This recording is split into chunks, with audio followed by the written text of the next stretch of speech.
So, who give the order to have President Duterte transported to The Hague?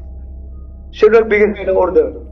Sir, my order is to serve, the order that I received from the Chief of the Philippine National Police is to serve the warrant and ensure his delivery to the 250th Wing, to the team that will deliver him to The Hague. On the nuances of the higher authorities, I may not be privy to that information. Okay.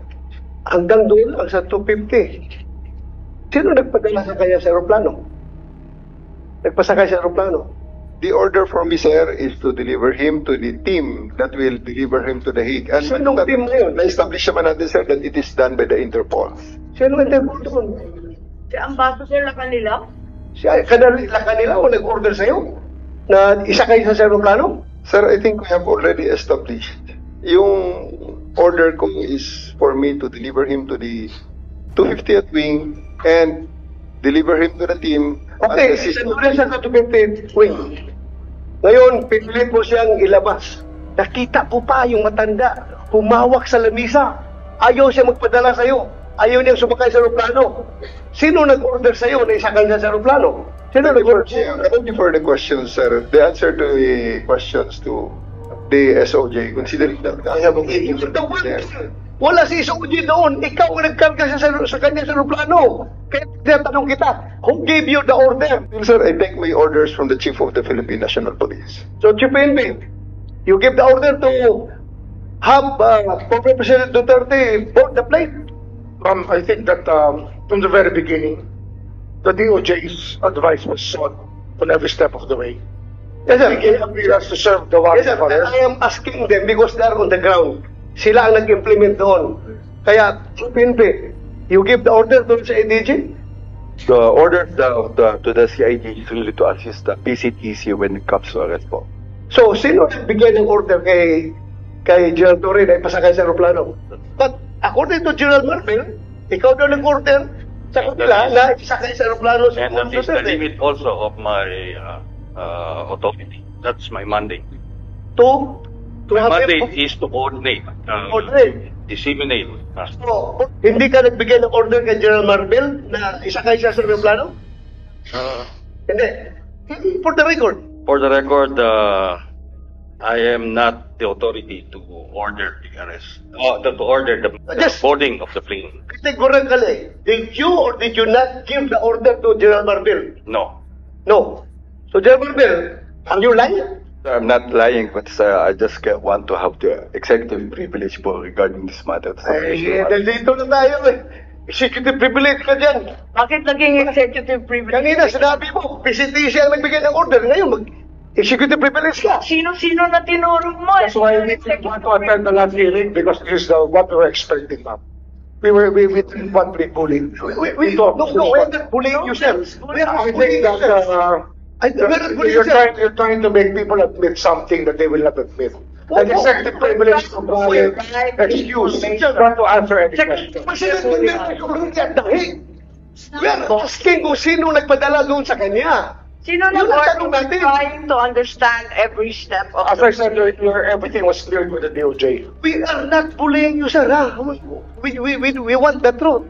That's why if we try to make a person admit something that should not be admitted, it means that there is something more to it, which is the clearance given by the DOJ was probably the most important part of it, to serve the warrant of arrest and to surrender the person under the law.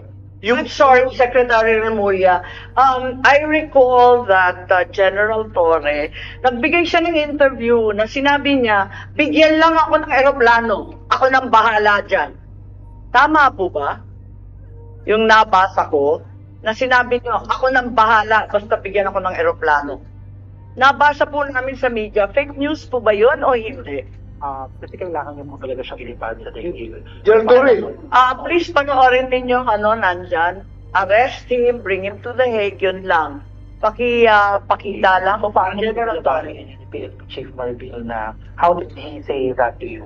Na no matter what, we need to fly the former president to The Hague and we need to implement the ICC arrest warrant. Arrest him and bring him to The Hague. Yun na. Simple. Alam na, magbigay mo yung sagot ko lang, bigyan mo plano. O di ayos. And then the rest, yung planned, everything. Matagal na yan eh. Ang plano na yan, matagal na yan. Hindi yan spur of the movement eh. Matagal na yan. And nagkataon lang na talagang yun, the opportunity arose. So Secretary Remulla, nagpa-interview na si General Torre. We're not bullying him. He voluntarily gave this interview. And like many of our countrymen, napanood namin. Sinabi niya na siya talaga. Paano ba yun? Sino nag-utos sa kanya? Ano nga yan, ma'am? Sabi ko nga, clear namin lahat yan. Kasi they were asking me the legality. Even if I was abroad, my advice was being sought. And I gave them the advice. So kayo Number one, nag-utos? serve the warrant of arrest. Number two, surrender him to the Hague. That's what the law provides. So, sir, you're the one giving the orders. Well, in some ways, because I gave them the legal basis for all the actions that happened. So, you're the one giving the orders. If I have to be the one, then if I am the one that is referred to, I will admit it. That I gave the clearances to number one, serve the warrant of arrest as I saw it, as I deemed fit, and number two, to fly him to the Hague, to be surrendered under Section 17 of Republic Act 1951. And that is, I caused this through my brother. This is the Secretary of the Interior and Local Government.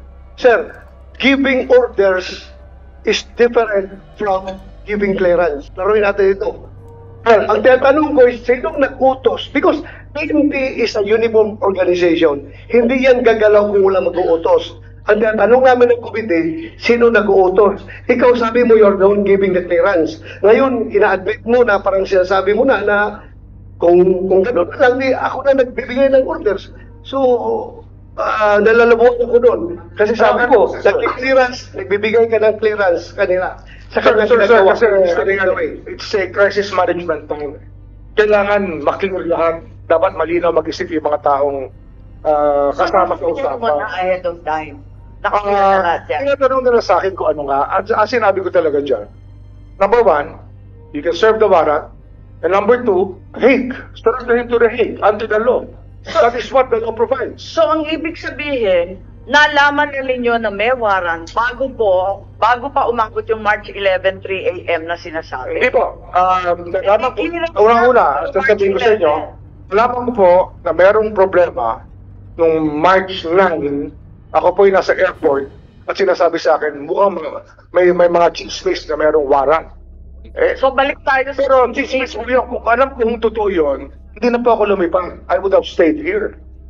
Pero I had to fly because I had a commitment. Nautusan ninyo ng March 9. UNODC. So, nautusan ninyo ng March 9 si PNP Chief? Pero, nung dumating po yung warrant, yung diffusion order, pinadala po sa akin yan. Siyempre, ang technology naman, nasabihan na po ko, hindi ba yung oras. Nung nakita ko po yung diffusion order, sabi ko, this is valid. You can serve it.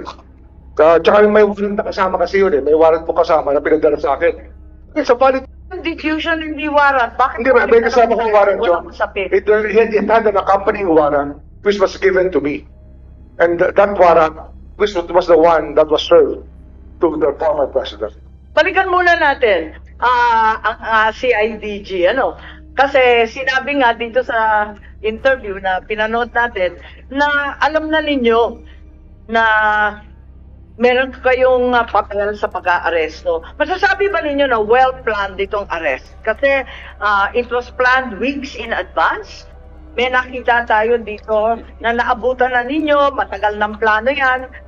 Pwede ba nating paliwanag itong statement po ninyo, anticipation? Kasi yan ang, actually pagdating ko, may plano na. Anticipation ng warrant. Sabi ninyo pagdating nyo. So tumating kayo mga bandang September, meron na yan. Ma'am, maraming salamat talaga sa tanong na yan. For me to clarify that statement na natitwist na sa social media.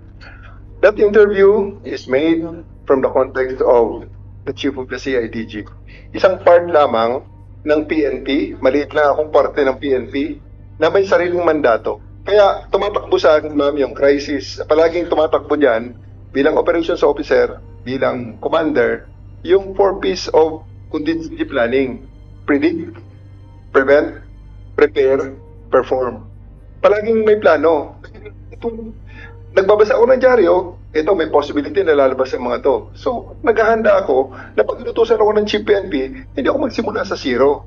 So, it's not about anything, about sinister or anything, but it's just, ano ang mga dapat, pag may lumabas sa, may mga wanted person, i-anticipate natin lalabas ang So, warrant. hindi pa dumarating yung diffusion notice no March 11, may plano ka na. Hindi ko po tinitin yan, ma'am. Part ng aking trabaho ang mag-prepare ng contingencies. Pag notusan ako, nakaready po yan, ma'am. Meron kang interview, sinabi nga, na January 2025, nagkumpuni ka na ng secret 80-page plan na ang tawag Operation Pursuit ng New York Times.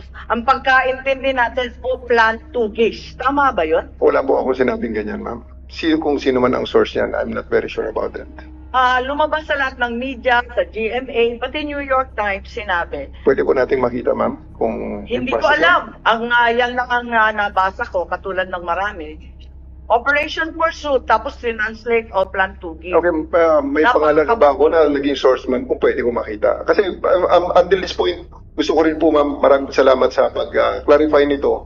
Gusto ko sana makita, ma'am, yung pangalan ko talaga. Ang PNP, ang nagplano na ng isang Plan Tugis. I'm just one of the... Napakahaba. Ayun lang, ma'am, I'm just one of the 220... Unfortunately, I'm just one of the 220,000 policemen of the PNP right now. Kung sinong source nila, gusto ko sana makita, ma'am, na ang pangalan ko talaga is nandyan, na sinabi ko yan. Kasi na-attribute sa akin yan, ma'am, Kaya I'm really thankful for this opportunity to clear that news. How about the Chief PNP? Hindi kayo source yan? Yeah, sabi kasi si PNP Chief Marbil, inutusan si General Torre na ilalagay si Presidente Duterte under police custody as soon as the ICC issues the arrest warrant. Wala po kaming ganyan at hindi ko po nakita yung Oplan Tugis na sinasabi niyo. So, ibig sabihin yung New York Times, lahat ng local media, sinungaling. Okay lang. I mean, sabihin lang natin, alin yung totoo, alin yung hindi. Para maliwanagan kami. Madam Chair, mas naniniwala ako sa kanila pag sinabi nila yan. Kasi andyan sa mga, hindi sila source. Naniniwala ako. Okay, paniwalaan natin. Tama naman, dapat paniwalaan ng kapulisan. Alright mga kababayan, so magre-react po ulit tayo dito sa pangatlong hearing po ng Senate. Dito nga po yan sa usapin po patungkol po sa pagkakaaresto po ng dating Pangulong Duterte, no. Na-mention po dito ni Senator Amy Marcos yung about po sa ating Bill of Rights. So, bago ang lahat, para sa refreshment lang po, no, sa ating mga kababayan dyan, alam ko na pag-aralan din natin to ng mga panahon tayo ay pumapasok pa sa eskwelahan, no. So, ito po yung Section 14 of Article 3 in the 1987 Philippine Constitution. Meron pong two parts yan. So, ito po yung isa, Section 14. 1. No person shall be held to answer for a criminal offense without due process of law. Yung Section 214, 2. In all criminal prosecution, the accused shall be presumed innocent until the contrary is proved, and shall enjoy the right to be heard by himself and counsel, to be informed of the nature and cause of the accusations against him, to have a speedy, impartial, and public trial, to meet the witnesses face to face, and to have compulsory process to secure the attendance of witnesses and the production of evidence in his behalf. However, after arraignment, trial may proceed notwithstanding the absence of the accused, provided that he has been duly notified and his failure to appear is unjustifiable. So, ito po yung ipinakita po sa flash screen ni Senator Amy Marcos, yung about nga po sa ating Bill of Rights, na kune-question po, no, ng ating senadora kung tama nga ba yung pagkakaaresto, nabigyan ba ng due process, nabigyan ba ng tamang pamamaraan ng pagkakadakip nga po dito kay dating Pangulong Duterte, dahil isang napakalaking controversial nga to mga kababayan. At hindi lamang ako, no, kundi napakarami din pong mga eksperto ang nagsasabi nga po na meron pong violation sa pagkakadakip nga po ng dating Pangulo. Kaya lamang nga, sinabi nga din po dito ng ating Senador Alan Peter Cayetano na wala naman natin tayo magagawa kasi si Pangulong Duterte nga po ay nasa dahig na nga po, no? At ito nga ay talagang ire-rebuttal talaga nila to dito sa Senado. At syempre may mga kanya-kanya tayong prinsipyo or kanya-kanyang pananaw patungkol dito. Titignan natin kung ano nga ba yung kalalabasan ng usaping ito, no? Kung aamin ba o may dapat bang aminin ang ating mga resource person, dahil sabi nga ni Senator Amy, nandito naman na din sila, so inaasahan na magsasabi na din sila ng katotohanan at ipapahayag na kung ano talaga yung tunay na nangyari.